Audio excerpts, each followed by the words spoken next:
or do we have a voice? And this voice should come most strongly from Bengal. He was yours. You gave him to us.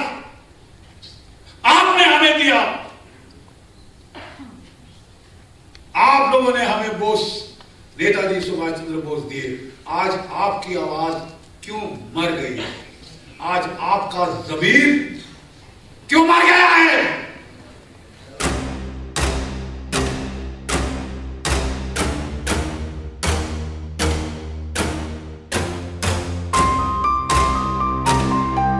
নমস্কার, I am বোসের আবারও একটা নতুন ভিডিওতে আপনাদের সঙ্গে রয়েছে আমি কুণাল। আর অনেকদিন ধরেই বলছিলে কুণালদা, অনেকেই বলছে কুণাল কেন ভিডিও আসছে না নেতাজিকে নিয়ে। আমি একটা অদ্ভুত জিনিস লক্ষ্য করেছি যে নেতাজিকে নিয়ে ভিডিও না দিলে অনেকেই ভিডিও চাও, কিন্তু নেতাজিকে নিয়ে যখন ভিডিও দিই অনেকেই দেখো না। তুলনামূলকভাবে অন্যান্য ভিডিওসগুলোতে বেশি ভিউজ আসে। আমি তার কারণ কখনো ব্যাখ্যা করিনি, তবে আজকে তোমাদের এমন একটা গল্প বলবো, গল্পই হয়ে গিয়েছে। একসময় ইতিহাস ছিল, সত্যি ছিল, বাস্তব ছিল। আমরা ভুলতে ভুলতে এমন একটা পর্যায়ে পৌঁছে গেছি, সব কিছুকে আজকে আমাদের গল্প মনে হয়, কিন্তু এটা কোনো গল্প নয়, এটা একটা সত্যি ঘটনা ছিল। এমন একটা মানুষের জীবনের, যে জীবন জুড়ে ছিল আমার আপনার সঙ্গে। আসলে মানুষ একসময় ভালোবাসা এবং সাধনায় এমন একটা জায়গায় গিয়ে পৌঁছয়, তখন সে এক কথায় পরমেশ্বর হয়ে যায়। আর এই মানুষটি ঠিক তেমনটাই করেছিলেন। নিজের জীবনে দেশকে ভালোবাসা, এমন একটা সাধনা, এমন একটা ভালোবাসায় পৌঁছেছিল যে তিনি সেই পরমাত্মায় পৌঁছেছিলেন। আমার কাছে তিনি স্বয়ং ভগবান। আপনাদের কাছে কি আমি জানি না, হয়তো আপনাদের কাছে বা তোমাদের কাছেও নেতাজি স্বয়ং ভগবান। মানুষটিকে আমি যত দেখেছি, যত বুঝেছি, এটুকুই জেনেছি যে ভগবান বলে আলাদা কিছু নেই। ভগবান হচ্ছে সেই সত্যি, সেই সৃষ্টি বা সেই শক্তি যাকে আমরা খুঁজতে খুঁজতে এমন একটা পর্যায়ে পৌঁছলে তার স্বরূপকে আমরা চিনতে পারি, বুঝতে পারি। তাই খালি চোখে তাকে দেখা যায় না, তাকে উপলব্ধি করতে করতে এমন একটা পর্যায়ে গিয়ে তিনি ধরা দেন যেখানে তার স্বরূপ মানুষ রূপেই ফুটে ওঠে। তিনি যখন সেই কর্মকাণ্ড করেন তখন হয়তো তিনি মানুষই থাকেন, কিন্তু পরবর্তী সময় ইতিহাস ব্যাখ্যা করতে গিয়ে যখন তাকে পর্যালোচনা করা হয়, তখন সেই সাধারণ মানুষ অতি মানব বা মহামানবে পরিণত হন। আর আমাদের জীবনের মহাপুরুষরা আমাদের সেই পথে দেখিয়েছেন। নেতাজিকে নিয়ে অনেক কিছু শুনেছেন, নেতাজির বীর গাথা, নেতাজির সাহস, নেতাজির বুদ্ধিমত্তা। কিন্তু একটা মানুষ কতটা সাহসী হলে সব কিছুকে ছেড়ে দেশমাতৃকার জন্য কোন ভালোবাসায়, কোন টানে নিজের সর্বস্ব ছেড়ে এরকম কঠিন কঠিন কাজ করতে পারেন, তা আপনি ধারণাও করতে পারবেন না। আজকে এমন একটি ইতিহাস আপনাদের আরও একবার হয়তো শোনাবো। এর আগেও কুণালস ডায়েরি চ্যানেলে যেটি এসেছিল, আই এম বোসের নেই, সে কারণে আমি তুলে ধরলাম সেই এক ঘটনা, যে ঘটনা শুনলে আমার তো গায়ের লোম আজও খাড়া হয়ে যায়। আপনার হয় কিনা জানি না। সেই ঘটনা শোনানোর আগে আপনাদের সঙ্গে শেয়ার করতে চাইব যে আই এম বোসের লোগো পরিবর্তন হয়েছে, এবং এই লোগোটি নতুন লোগো, যে লোগোটি করেছে মনোজ অধিকারী। মনোজ, কংগ্রেচুলেশনস, তোমার এই লোগোটি আমি কন্টেস্টেন্টের মাধ্যমে বেছে নিয়েছিলাম। আরও অনেকে তোমরা পাঠিয়েছিলে, তাদের সকলকে অনেক অনেক ধন্যবাদ। অনেক সুন্দর সুন্দর লোগো এসেছিল, তার মধ্যে থেকে এই লোগোটি আমি বেছে নিয়েছি। আর লোগোটি ঠিক একটু দেখালাম। আর লোগো ইনগ্রেশন ডেজ একটা ছোট্ট মুহূর্ত আপনাদের বা তোমাদের সঙ্গে শেয়ার করে নিচ্ছি। আই এম বোস নতুনভাবে, আর এই হলো নতুন লোগো। সো যারা এখনও পর্যন্ত আই এম বোস দেখছেন না, প্লিজ আই এম বোস দেখুন। আই এম বোসে এমন অনেক কিছু জিনিস আসতে চলেছে যা আপনাকে ভাবতে বাধ্য করবে। এটুকু বলতে পারি, বাংলায় এই ধরনের কাজ এখনও পর্যন্ত আপনি দেখেননি, চ্যালেঞ্জ দিতে পারি। Thank you so much. এর ডিটেল ভিডিওটা যদি দেখতে চাও তাহলে জার্নি উইথ বোসে আর কিছুদিনের মধ্যেই চলে আসবে, অপেক্ষা করো। টোটাল যে ভ্লগ আকারে সেই ভিডিওটি সেখানে আসবে। যারা অনেকেই আমার চ্যানেল দেখো জানো না, আমার একটি ভ্লগ চ্যানেল রয়েছে, তার নাম জার্নি উইথ বোস। যাই হোক, লোগো উদ্বোধন অনুষ্ঠানের যে অংশ দেখলাম, তার পাশাপাশি আজকে সেই গল্পে তোমাদের ফিরিয়ে নিয়ে যাই, যেখানে একটি মানুষ পাগল, বলা হয় না, পাগল না হলে কোনো কিছুর প্রতি, সেটা দেশ মা হোক বা নিজের প্রেমিকা বা নিজের প্রেমিক, মানুষ ভালো না বাসলে এই পর্যায়ে যেতে পারে না। যারা ভালোবাসাকে অস্বীকার করে তারা সেই পরম সত্যকে অস্বীকার করে। এটুকু জেনো, ভালোবাসার দ্বারা সব কিছু সম্ভব হয়। আর সুভাষচন্দ্র সেটা করে দেখিয়েছিলেন। আজকের এই ভিডিওটা যখন তোমাদের সঙ্গে শেয়ার করছি, মেজর জেনারেল জিডি বাগচি, তার সঙ্গে দেখা হয়েছিল বেশ কিছু বছর আগে। সেই ভিডিওটি আরও একবার তোমাদের জন্য রইল, যা শোনার পর তোমাদের গায়ের লোম খাড়া দিয়ে উঠবে। তোমরা দেখো তোমাদের হিরো অ্যাকচুয়ালি কেমন ছিল, আর আমরা আজকে কি করছি। प्लीज आगे देखो। कहानी बार बार बताता हूं क्योंकि ये बताती है कि सुभाष चंद्र बोस कौन था। दो सबमरीन, वो दोनों उठी, ठीक है साहब, और वहां जो जर्मन कैप्टन और वहां वो जापानीज कैप्टन एक दूसरे को दूरबीन से देख रहे हैं। बोस ने उनको बोला, कैप्टन मियाला, आप इस सबमरीन को और पास क्यों नहीं ले जाते? ये 1 किलोमीटर का ये जो सी पार करना ये तो असंभव है। तो वो बोला, जनाब अगर मैं पास ले गया तो दोनों टक्कर खाएगी, दोनों डूब जाएंगे, इतना भयानक तूफान आ रहा है। तो उन्होंने कैप्टन म्यूलर से पूछा, captain then what do you recommend, आप क्या मेरे को सुझाव देंगे? कैप्टन म्यूलर ने उनकी आंखों में आंखें डालकर देखा और बड़े चुपचाप से बोला, sir I would advise you to go back. Bose का चेहरा तमतमा गया, सुभाष बोस का चेहरा तमतमा गया। उन्होंने कैप्टन की तरफ देखा और जैसे आंख से अंगारे निकलते हैं बोला, captain I haven't come all this way just to go back. मैं वापस जाने के लिए नहीं आया, करना या मरना कुछ भी पड़े, मैं अपने देश के लिए इतनी दूर आया हूं और मैं ये टास्क यहां अपने मर जाने के डर से नहीं छोड़ूंगा। वो छोटी सी रबर की डिंजी की साथ, रबर की डिंजी बोट, सुभाष चंद्र बोस, उनके सेक्रेटरी अबिद हुसैन और एक जर्मन जो है वो उसके अंदर उतरे और उन्होंने वहां से चप्पू चलाने शुरू किए। उस तूफान में जिसमें कोई 20-30 फुट ऊंची लहरें आ रही थी, कई बारी तो वो गायब हो गए पानी में। कहीं तो दिखा रहे, वो कैप्टन ने अपना सिर पकड़ लिया कि इतनी दूर में इनको लाया और देखिए इनका ये है, मैंने तो कितना मना किया था कि मत जाए, लेकिन वो चले गए।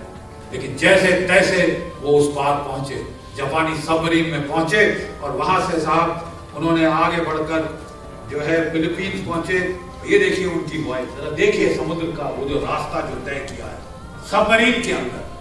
बताएं आज किसी जहाज पे भी, नेवी के वॉरशिप जो सर्विस पे चलते हैं, उस पे भी कोई हमारा जो है प्रधानमंत्री के ओहदे का बंदा इस तरह गया हो? सबमरीन के अंदर ऐसी घुटन होती है, बिल्कुल पाइप्स ये होती हैं। देखिए ही लेड फ्रॉम द फ्रंट। आजकल बातें करने वाले बहुत मिलेंगे और फौज में हम बातें करने वालों की खास इज्जत नहीं करते, हम काम करने वालों की इज्जत करते हैं।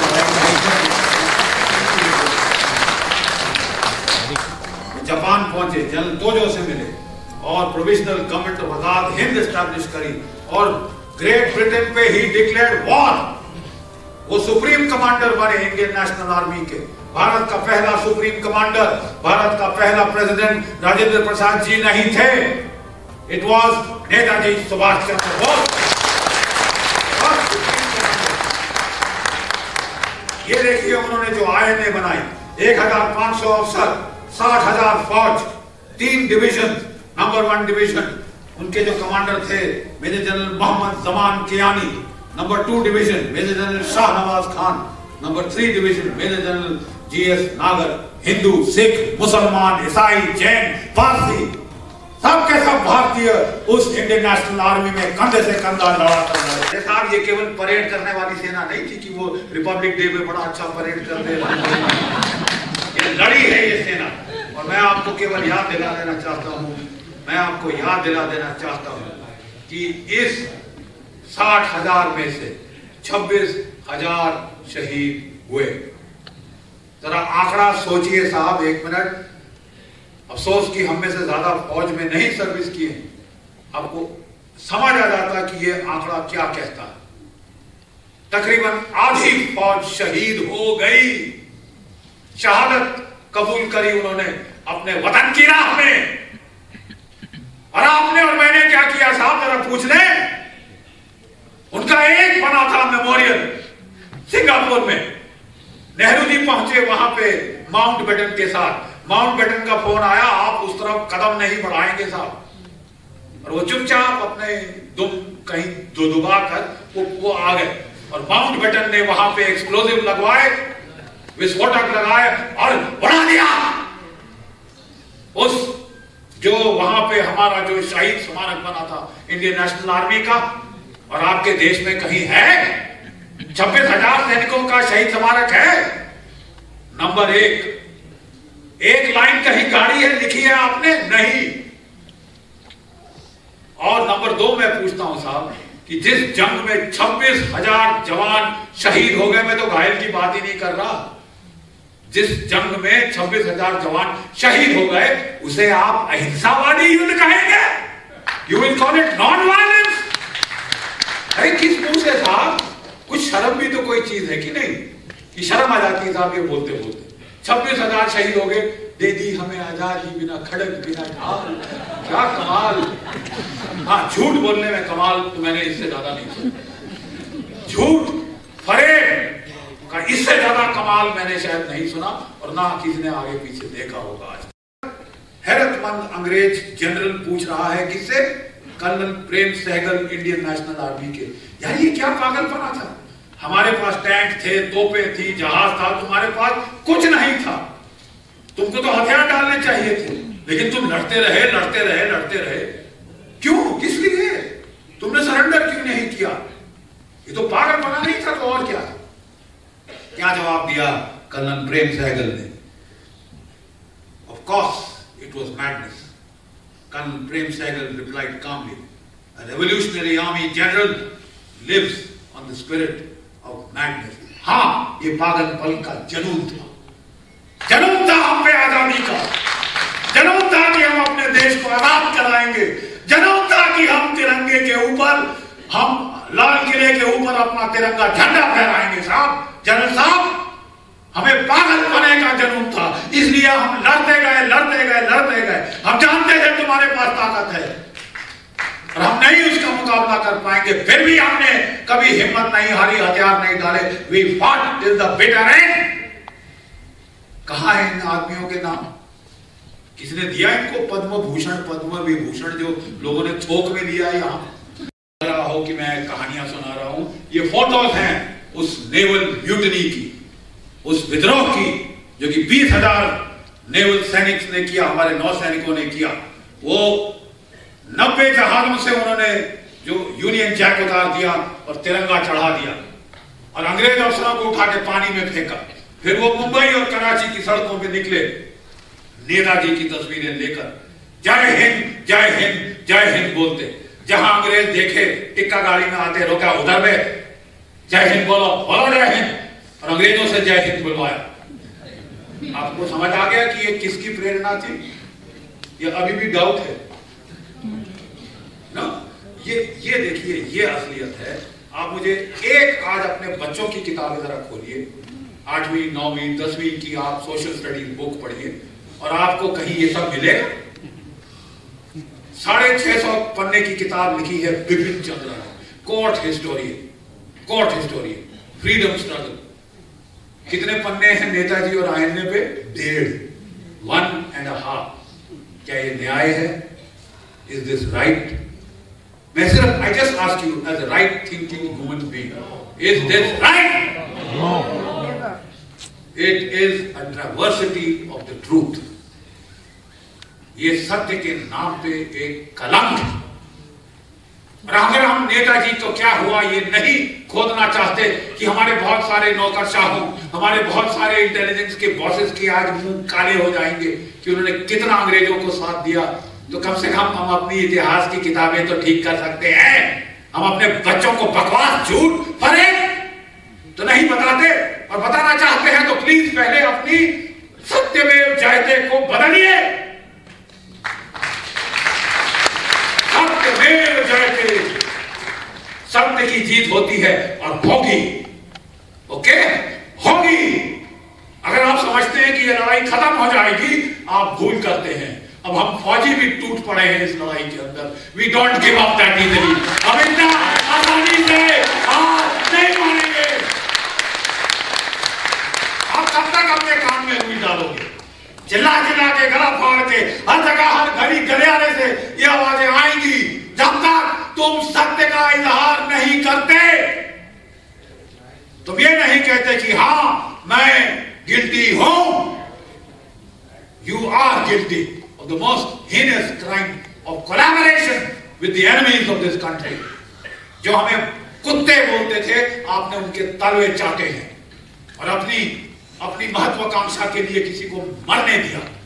उसके बारे में झूठ फरेब फैलाने की कोशिश करी कि वो तो एयर क्रैश में मर गए। 1 कमीशन, 2 कमीशन, 3 कमीशन, और जो मुखर्जी कमीशन ने बोला नहीं बना, उसको आपने कैसे रिजेक्ट किया? किस बूते पे रिजेक्ट किया? देवी और सज्जनों, मैं आपसे केवल एक रिक्वेस्ट करता हूं, जनता की आवाज मालिक की आवाज है। जनता की आवाज मालिक की आवाज है। ये आक्रोश अगर आपके हृदयों में घर कर गया तो साहब आज आपके पास एक इंटरनेट है, आपका एक वोट है, आपके पास आवाज है, उसे बुलंद करिए और कम से कम ये हमारी सरकार को बोलिए, ठीक है साहब आपके पास और कोई डॉक्यूमेंट्स नहीं है, इंटेलिजेंस ब्यूरो के पास डॉक्यूमेंट्स हैं, वो क्यों नहीं डिक्लासिफाई हुई? क्यों नहीं हम रूस पे दबाव डालते? क्यों नहीं जापान और ब्रिटेन पे दबाव डालते कि सच तो बता दो, अब तो उगल दो। 70 साल हो गए, ज्यादा हो गए, अब तो सच उगलो। अगर नहीं उगल सकते, आपके अभी भी इंडियन नेशनल आर्मी के 8 से 9 योद्धा जो हैं वो जीवित हैं। बंगाल में बाहर रिपब्लिक डे परेड पे आप राजपथ पे उनको नहीं ला सकते। क्या है वो? अछूत। उनकी वजह से आप आजाद, आप आवाज नहीं उठा सकते। Can we or can we not raise our voice, और do we have a voice? And this voice should come most strongly from Bengal. He was yours, you gave him to us, आपने हमें दिया। आप लोगों ने हमें बोस, नेताजी सुभाष चंद्र बोस दिए। आज आपकी आवाज क्यों मर गई है? आज आपका ज़मीर क्यों मर गया है? हमारा ज़मीर क्यों मर गया है? मैं इतना ही बोलता हूं और मैं अपनी वाणी को विराम दूंगा। आज इस देश में एक नई लहर आ रही है। अगर अभी हम ये सत्य पे नहीं उजागर कर पाए तो हम कभी उजागर नहीं कर पाए। और आज हमारा ये दायित्व है, हमारा ये कर्तव्य है कि हम अपनी आवाज उठाएं। और मैं आपसे दोनों हाथ जोड़कर विनती करूंगा कि बंगाल से यह ध्वनि सबसे उत्कृष्ट आवाज में उठनी चाहिए। नेताजी को क्या हुआ हमें बताओ।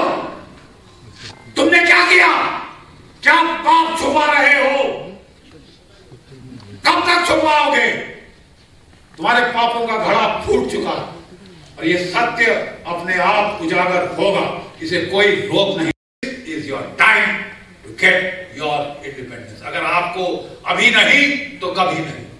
अगर आपने द्वितीय महायुद्ध का फायदा नहीं उठाया तो आप कभी जिंदगी में अंग्रेजों से आजाद नहीं हो पाओगे। अगले 100 साल मौके का फायदा उठाओ, चाणक्य नीति पे चलो। मेरे दुश्मन का दुश्मन मेरा दोस्त है। क्या शक है किसी को? मेरे दुश्मन का दुश्मन मेरा दोस्त है।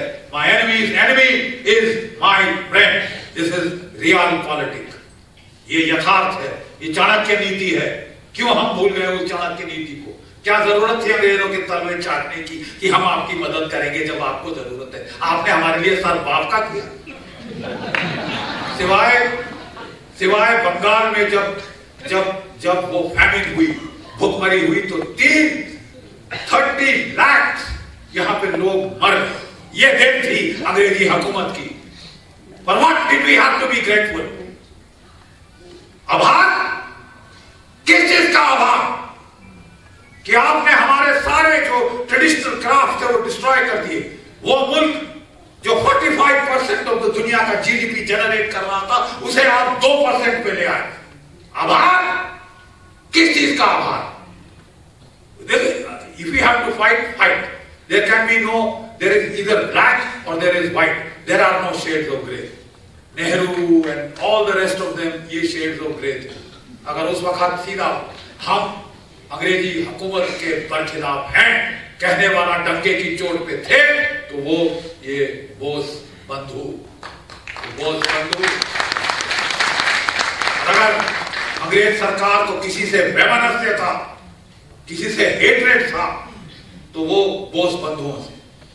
जब जेल में डाले गए तो देखो किस तरह की ट्रीटमेंट मिली। अरे साहब हम तो पॉलिटिकल प्रिजनर हैं, हमको तो वेस्टर्न स्टाइल कमोड चाहिए, हमें वेस्टर्न स्टाइल कमोड चाहिए, हिंदुस्तानी ढंग में हम नहीं बैठ सकते, हम हिंदुस्तानी ढंग में नहीं बैठ सकते साहब, हमें अखबार चाहिए, हमें ये चाहिए, हमें वो चाहिए। और नेताजी बोस के साथ क्या हुआ जेल में? उनको टॉर्चर किया गया, यातनाएं दी गई, क्योंकि वो थे असली दुश्मन। ये तो मिली भगत वाले थे, ये तो ऊपर से कुछ, अंदर से कुछ, बाहर से कुछ थे ये लोग। माफ कीजिए, ये कटु सत्य बोलना पड़ेगा किसी को आज। और मैं समझता हूं एक फौजी का ये भाषा बोलना बिल्कुल सही है, क्योंकि फौज में हमें छल कपट नहीं सिखाया। तो महारानी ब्रितानवी सरकार के जो है सबसे बड़े चम्मच, जो चमचे जिन्हें कहा जाता है हमारी हिंदी भाषा में, उनको ये धरोहर दी गई। यूनियन जैक को नीचे नहीं उतारा गया। Triced with destiny, was the Union Jack brought down? It was not. Only the tricolor was put up, because Mountbatten had told Nehru, "Don't get the Union Jack down." हमको dominion status दिया गया। जय हिंद। ये Beijing, Moscow और इस्लामाबाद तक की आवाज पहुंचा दीजिए। जय हिंद। আমি জানি এই ভিডিওটা দেখার পর আর কিছু বলার থাকে না, শুধু ভাবার থাকে। সিরিয়াসলি ভিডিওটা দেখার আগে আমি বলেছিলাম যে আমরা কোথায় যাচ্ছি, কি করছি, ক্ষুদ্র স্বার্থে বেঁচে আছি আমরা, আমাদের রাজনীতি, আমাদের সমাজ ব্যবস্থা কিভাবে চলছে, আর এই মানুষগুলো কি না করেছেন, যা আজও আপনি ভাবতে পারেন না, যা আজও আমি ভাবতে পারি না, আজও আমাদের দেশের নেতারা ভাবতে পারে না। কতটা সিংহ প্রতাপ দেখেছেন, কতটা সাহস দেখেছেন, ভাবতে পারেন নেতাজি এবং তার আইনে কি করেছিল আমার আপনার জন্য। অনেকেই আমাকে বলে যে আপনি শুধু নেতাজি নিয়ে পড়ে থাকেন কেন, আপনার কি আর কোনো কাজ নেই? সত্যি কথা বলবো, আজকে আপনাদের নেতাজিকে খুঁজতে গিয়ে না আমি সেই পরম ব্রহ্মের সন্ধান পেয়েছি। সম্পূর্ণ পেয়ে গেছি বলবো না, তবে আমি আমার ঈশ্বরকে খুঁজতাম প্রত্যেক দিন। আমি দেখেছি মানুষ নিজের কাজের মধ্যে দিয়ে ঈশ্বরকে খুঁজে পায়। সুভাষচন্দ্র আদ্যপ্রান্ত একজন স্পিরিচুয়াল মানুষ ছিলেন, এবং স্পিরিচুয়াল না হলে কেউ এই পর্যায়ে কোনো দিন উঠতে পারে না। আমি শুধু বিশ্বাস করি বহু মানুষ আছে যারা পূজা পাঠ করেন, যারা ভগবানকে প্রত্যেক দিন ডাকেন, তারা হয়তো নিজের স্বার্থসিদ্ধির জন্য ডাকেন, পরিবারের ভালোর জন্য ডাকেন, বা দশের জন্যই ডাকেন।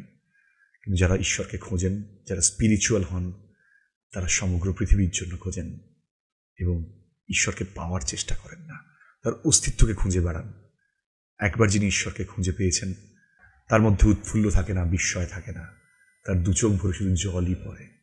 আর ঈশ্বরকে খুঁজে পাওয়ার পরে আমারও দু চোখ দিয়ে জলই বেরিয়েছে সবসময়। এই মহান মানুষকে নিয়ে কাজ করতে গিয়ে অনেক উপলব্ধি হয়েছে, অনেক শিখেছি। শুধু সেটুকুই আমি আপনাদের সঙ্গে শেয়ার করি মাত্র, এর বেশি ক্ষমতা আমার নেই। Thank you so much. জয় হিন্দ। ভালো থাকবেন। আবারও একটা নতুন এপিসোডে আপনাদের সঙ্গে দেখা হবে। যেভাবে ভালোবাসা দিয়েছেন আশা করি আগামী দিনেও দেবেন। নেতাজি এপিসোড সবসময় নিয়ে আসতে পারি না, তবে প্রমিস করছি অন্যান্য কাজগুলোর মাঝেও এই এপিসোডগুলো নিয়ে আসবো। আশা রাখি আরও জ্ঞানের ভাণ্ডার আমাদের খুলবে, আমরা আরও কিছু জানতে পারবো এই আই এম বোসের মধ্যে দিয়ে। আপনাদের সাপোর্ট আগেও পেয়েছি, আজও পাচ্ছি। আপনারা না থাকলে এটা সম্ভব ছিল না। Thank you so much. আপনাদের হাত জোর করে বলছি থ্যাংক ইউ সো মাচ। আবার বললাম জয় হিন্দ।